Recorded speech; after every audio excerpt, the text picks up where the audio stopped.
You're watching the Isaiah Factor Uncensored. And welcome back to the second half hour of the Factor Uncensored. While COVID-19 seems to be easing up on us, the impact it had on small businesses is still unfolding. More than 30% of businesses nationwide were affected by COVID. They either shut down or had to downsize significantly. Many of them aren't seeing any relief anytime soon either. You're right to be worried because many of these businesses now lack many of the state-funded mechanisms that were supporting or augmenting federal subsidies and programs during the pandemic. So there was that feeling of relief. The pandemic's over. Return to the office. Stop wearing your mask. Everyone's vaccinated. We're all good. And then we had, of course, the Omicron variant resurgence. And now we have even places like Philadelphia, major cities, reinstituting indoor mask mandates due to continued concerns about the virus.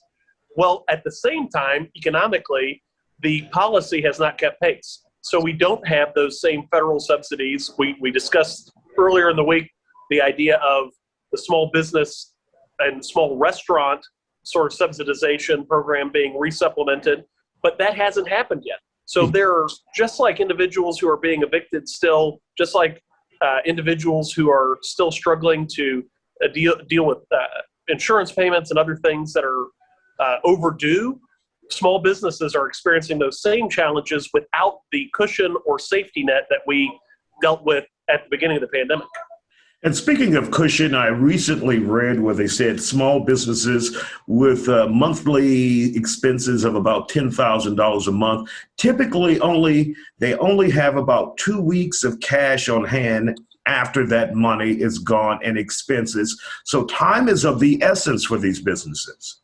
Cash flow is a huge problem, and that's one of the reasons that large establishments and publicly traded corporations such as Ruth's Chris received such negative feedback when they accepted millions of dollars of federal bailout money, when they had shareholders and other dividends in the background ready to support or sustain those operations throughout shutdowns or operations that were otherwise scaled back to allow for physical distancing and cleaning processes to occur. And so those companies had the sophistication, legal teams, and existing banking networks to avail themselves of the federal money immediately.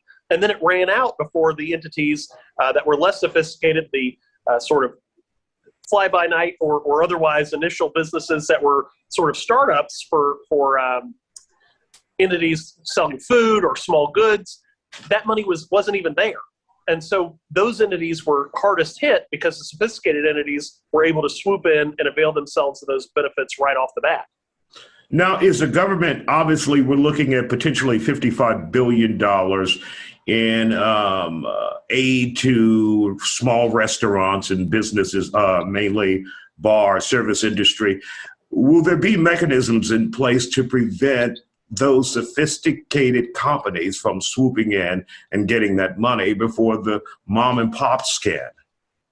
Unfortunately, the lobbying system in our democracy, the greatest form of government, or arguably, according to Winston Churchill, the worst except all others, those entities still will have mechanisms in place to circumvent those protections. So if you have multiple locations, this was a tool that they used during the initial recovery funds, is to say, well, we have fewer than 50 employees per location. So even though at aggregate we have 50,000 employees, at each location we have fewer than 50, and so we are also eligible for those funds. That presents huge challenges, and mechanisms, again, need to have information, which other entities, and particularly rural communities, if you're a mom and pop diner, you may not even have the internet connectivity to receive alerts timely of when those funds are available. And we saw that again with the rental and housing assistance operated and facilitated by the city of Houston, where it ran out in minutes because certain entities had better resources and better connectivity to avail themselves of those resources. So at every stage of this, small businesses and low-income individuals have been most negatively impacted.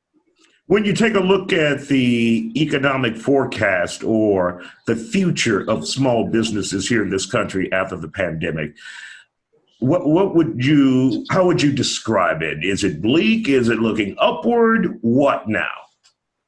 Unfortunately, I'd have to say it's plateaued. We had hoped pre-pandemic, even in 2019, there were a number of CEOs particularly of the 200 major companies that were saying we're moving away from shareholder returns and we're going to add emphasis on CSG or I should say the overall corporate governance structures to be better citizens. And within that, when you say corporate social responsibility or economic, social, and governance things, that ESG, CSR connection, we shifted immediately with the pandemic because these businesses realized they didn't have to be good corporate stewards of the earth as long as they were returning shareholders. So we had positive market developments for small businesses, but many people are going to be gun shy returning to the markets, even as the propensity for failure still remains high, as it was pre-pandemic. Many businesses failed initially. All right, Dr. Dietrich von Biedenfeld from the University of Houston downtown. Always appreciate your valuable information and your knowledge and insight. Thank you for joining us here tonight on The Factor Uncensored, sir.